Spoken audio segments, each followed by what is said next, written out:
والسلام عليكم يا جماعة. النهاردة في فيديو جديد هنشرح بعون الله الحاجات اللي كونامي نزلتها والرسالة اللي كونامي بعتتها النهاردة. أول حاجة متنسوش تصلي على النبي عليه الصلاة والسلام وتدعوا لإخواتنا في فلسطين، ويلا بينا على موضوع فيديو النهاردة كده. أول حاجة معانا كونامي نزلت الموسم الثامن بعنوان رفع الستارة، يعني وعنوان يعني يدل إن إيه اللعبة خلاص بتشطب. وقالوا طبعا شرحوا إن اللعبة خلاص إي فوتبول 25 إي فوتبول 25 هتنزل في شهر 9، في نص شهر 9 زي ما احنا قلنا. في يوم 12/9 هتنزل النسخة الجديدة. لكن هو طبعا احنا عارفين ان اللعبة تدخل في صيانة 3 ايام. السنة اللي فاتت قعدت الصيانة من يوم الاثنين لحد يوم الخميس، واللعبة تفتح على الساعة 12 او 1، ده بتوقيت مصر. كانت مش فاكر السنة اللي فاتت فتحت تقريبا الساعة 1 الظهر، فاحسبها على حسب توقيت بلدك. يعني اللعبة النسخة الجديدة ان شاء الله هتنزل في نص 9 يوم 12/9، ما قالوش يوم 12/9 بس اقولك في منتصف شهر سبتمبر، يعني في نص شهر 9، وده الميعاد اللي بتنزل فيه النسخة الجديدة كل سنة من اللعبة. وشرحوا الحاجات اللي هتترحل معانا وكل حاجة. طبعا احنا الباكج اللي نزل معانا النهاردة هو باكج يوهان كرويف ولويس فيجو ريفال. طبعا اللعبة نزلت، طبعا 3 لعيبة نزلوا قبل كده في اللعبة، ونزل معاهم طبعا لعيبة هايلايت زي ابرزهم فينيسيوس، وباقي اللعيبة التانية زي فيران توريس ونبيل فقير. وعندك باكج تاني نزل، باكج الدوري الياباني اللي فيه انيستا كوكاجاوا، وطبعا لعيبة هايلايت من الدوري الياباني. يعني هو انيستا طبعا احسن من كوكاجاوا بكتير، بس مش اقوى كارت لانيستا. يعني كارت اخره في اللعبة 100، اخره قصدي في التشكيلة ماكس 100، انما 95 هيزيد هيبقى 96، ويوصل ماكس في التشكيلة 100. اما بقى وطبعا نزل معانا باكج دوري الابطال، معلناش فتحة مجانية ليه. وعندك ايه تاني اللي نزل؟ باكج الترانسفير، سمر ترانسفير، ده ينزل بكوينز، منزلش عروض ترشيح، ولينا فتحة مجانية منه من مهمات. طبعا ابرز لاعب فيه لليورو، يعني لليورو هو ابرز لاعب في الباكج. طبعا أنا مش هفتح عليه بكوينز وانا هفتح بالمجانية وخلاص. ونزل معانا باكج عروض ترشيح تاني، او باكج عروض الترشيح، باكج دوري ياباني، وباكج هنا الجافي، باكج لعيبة. طبعا هنا اسمه ايه الباكج ده؟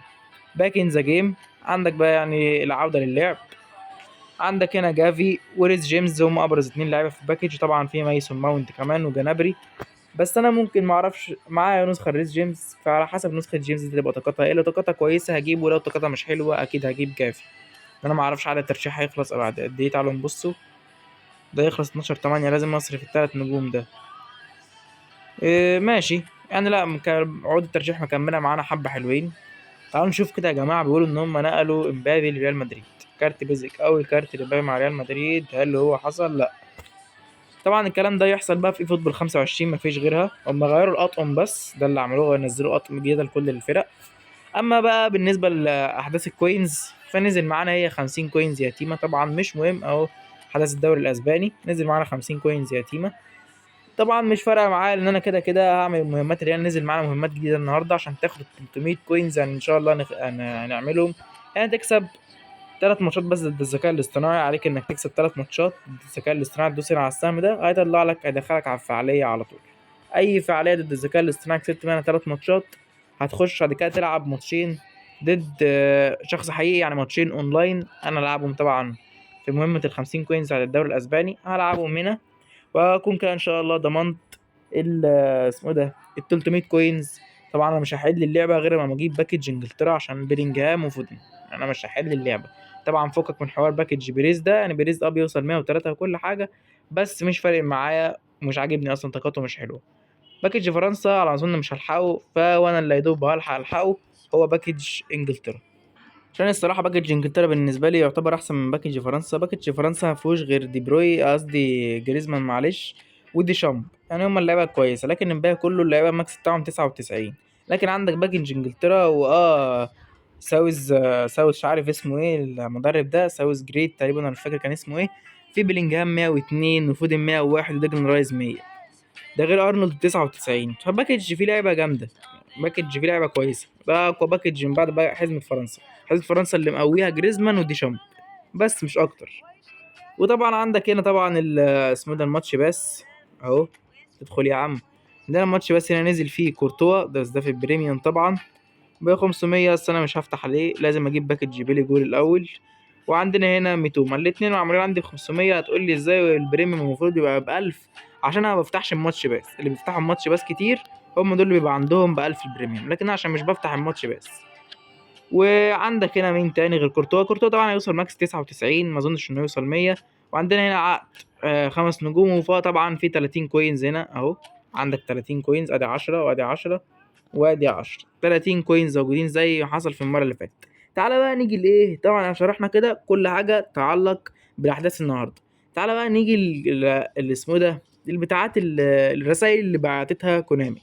اول رساله بعتتها معانا كونامي راحت فين اهو. لا، اللغات الغير متاحه سيبك منها. فين طب استنوا يا جماعه، بص انا ادور عليها وارجع لكم.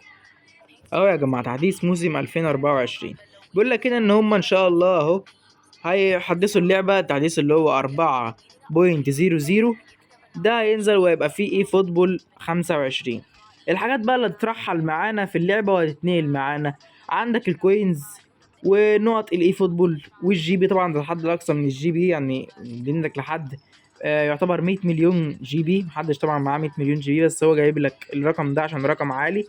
وعدد الترشيح وعروض الترشيح طبعا، والصفقات النادره اللي هي صفقات الفرصه والتدريبات، وبرنامج تدريب المهارات والمراكز والشارات اللي هو بيحطها لنا، واللبس اللي عندك في الفريق، وتذكرة لاعب قياسي اللي هي التذكرة اللي بتجيب بيها من لاعب 5 نجوم أو 4 نجوم، ومجموعة الصور الرمزية المشتراه، الصور اللي انت مشتريها اللي هي اللي كانت نازلة في حملة يا جماعة الأنمي اللي نزل جديد ده، والتقدم في الأهداف، محتويات البريد الوارد، اسم المستخدم، البلد والمنطقة يعني بلدك اللي انت عايش فيها، وتاريخ الميلاد، ومكافأة تسجيل الدخول. طبعا بيقول لك كل اللعيبة دلوقتي اهي بعد التحديث ده هيبقوا ايه، يعني في أعلى تحديث ليهم. يعني فينيسيوس بدل ما يبقى دلوقتي 100 هيبقى يرجع 102. وبيقول لك اللاعبون المديرون، لا سيبك من دي. ده بيقول لك الرسالة دي بتقول لك يعني ان هو زي اللعيبة والمدربين اللي اعتزلوا، زي مثلا عندك او مبقوش يلعبوا في فرق، زي عندك راموس دلوقتي ما راحش انتقل لفريق، فممكن يتشال من اللعبة او الريت بتاعه وينزل.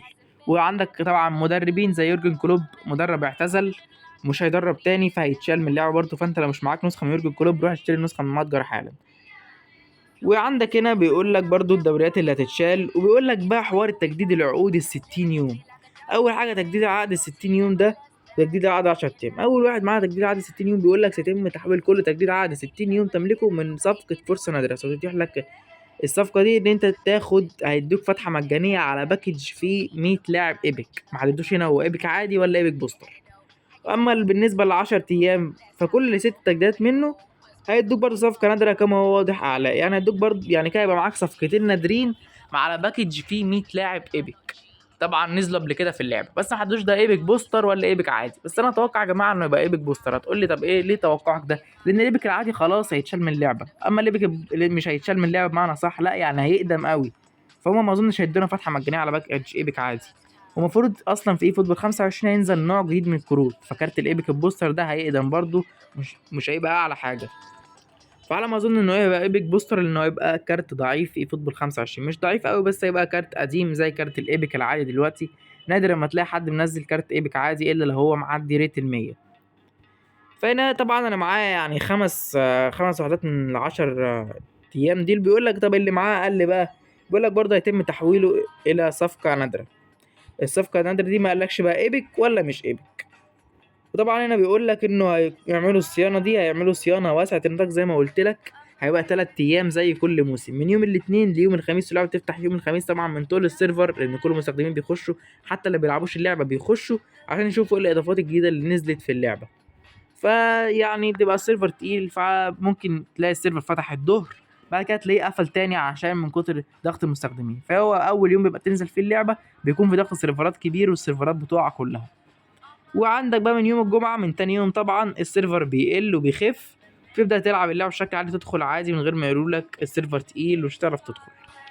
وبس ده كان كل فيديو النهارده. طبعا الماتش بس مكمل، قصدي الديلي جيم مكملة معانا لحد برضه ايه فوتبول 25، وهيتحدث فيه فوتبول 25 هينزل فيها لعيبة جديدة. طبعا ده كان كل فيديو معانا النهارده. يا رب ما كنتش طولت عليكم، ان الفيديو اهو 9 دقايق داخلين على 10 دقايق. بس ده كان كل فيديو النهارده. كان معاكم احمد من قناه احمد جيم. متنساش تدعمني بلايك واشتراك عشان نوصل لحلم ال500 مشترك، بعد كده ال1000 مشترك. وكان معاكم احمد والسلام عليكم.